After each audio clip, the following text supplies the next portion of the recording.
Merry meet, it is Niina. You are watching Fairy Chamber channel. This is a topic I haven't covered here in my YouTube channel yet. This is the concept of metsänpeitto, the forest blanket. This is one of my favorite concepts in all Finnish mythology. And you can find this concept pretty much from different Finno-Ugrian people as well. I'm pretty sure Mari people have similar ideas. And also it's also a universal theme that you can find from different cultures around the world. This kind of shamanic idea that when you enter to some kind of sacred place in nature, you might get trapped in there. And it's also a state of mind in one way.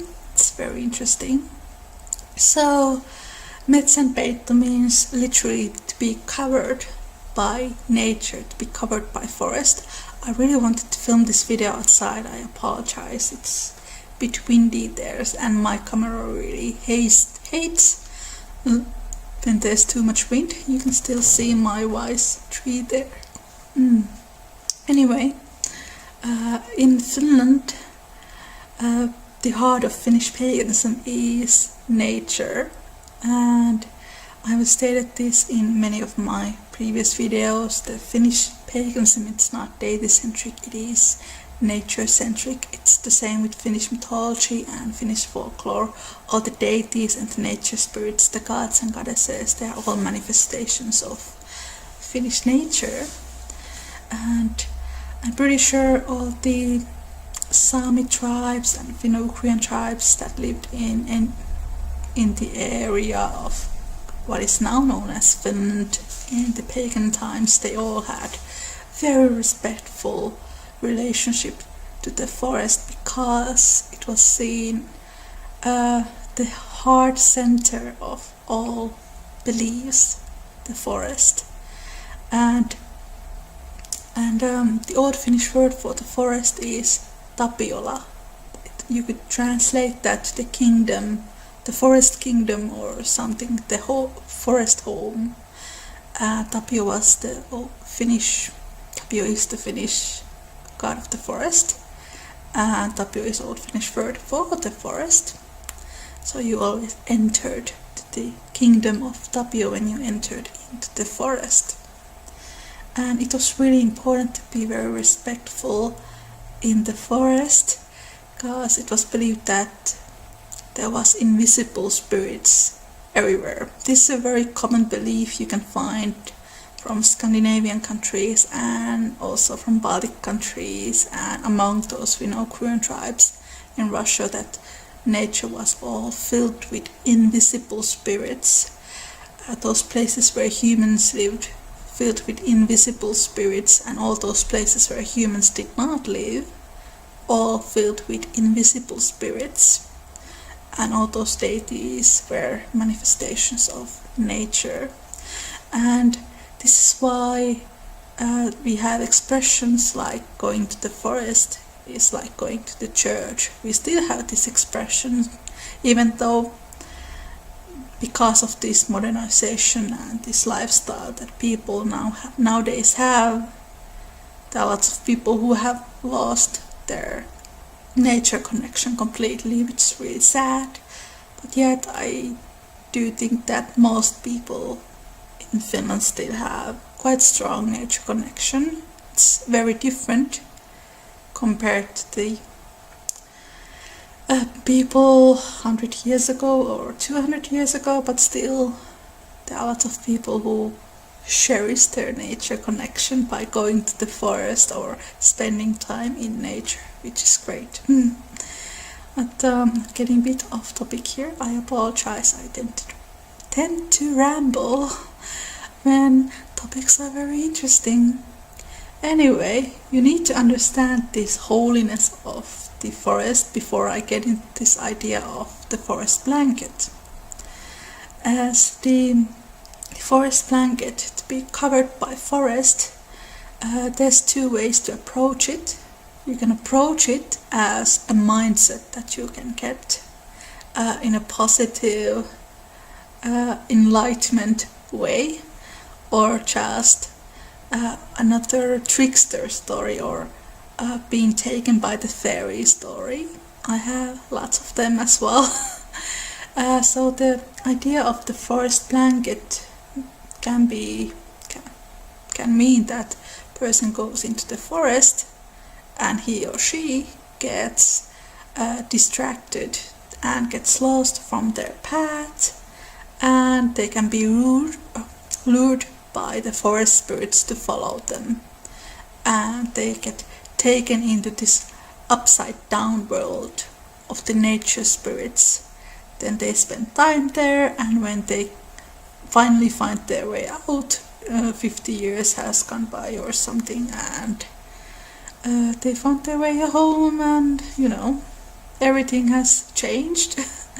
Or it can only take a second or a minute or a few, and they just get lost into this fairy realm for a moment. It's something that you can find many different parts of the world. Like in Ireland, if you step into a fairy ring, or here in Wales, you get snatched by the fairies, and then you come back 100 years later and everything has changed, but you were taken by the fairies and their time is different than ours. But it's the similar concept. There was also different ways to protect one from not getting into the forest blanket. One was to wear red clothes, because it was believed that red was the color of life and blood and protective color. And also, when you were snatched by the nature spirit in the forest blanket and world had turned upside down, you could also turn all your clothes upside down, and suddenly the world would turn, make a U-turn, and you would be back in the real world. And one other way was to pour water to your footprints. That's quite simple, because then you can see your footprints and you don't get lost. And also one way was to find a twisted tree in this upside down fairy nature spirit world and look through that twisted tree, and you might see the real world, and then find your way back through that twisted tree. And a very simple way was to say greetings to the forest and to the ground and to all the forest spirits when you entered the forest, and pledge them not to take you and allow your visit. And as long as you are respectful and with good intentions, you were allowed to enter, and no one would not snatch you. Forest blanket, it could be also seen as a mindset, and this kind of idea of forest blanket as a seek of information or as a shamanic experience, that is also something that there are lots of stories about. People, most of the time, people who have this kind of natural connection to shamanism or witchcraft or spirituality, when they get taken by the forest, they don't fight against it. They allow it to happen, and they know how to get away from it. And this is something that has happened to me a few times. I can put links to the description box to a few videos that I have made about it. When I was a child, it happened quite often. And I think it's something that happens very easily when you are a child and quite sensitive to that kind of energies and spirit world. But it gets harder when you are an adult and you're more grown up. So this kind of mindset happens, this mindset of the forest blanket.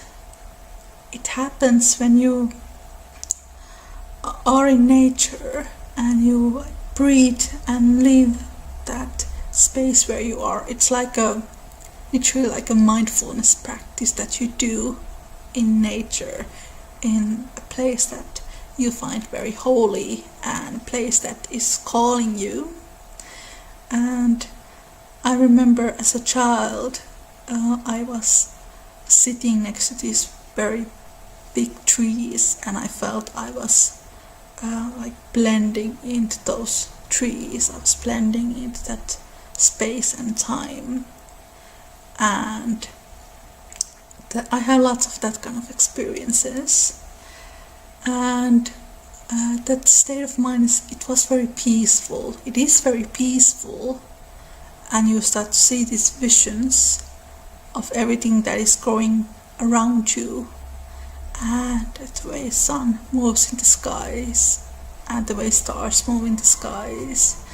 And some people, they might see different nature spirits. They might come across with their nature deities. They might speak trees. They might understand the language of the animals, or or think they might understand the language of the animals.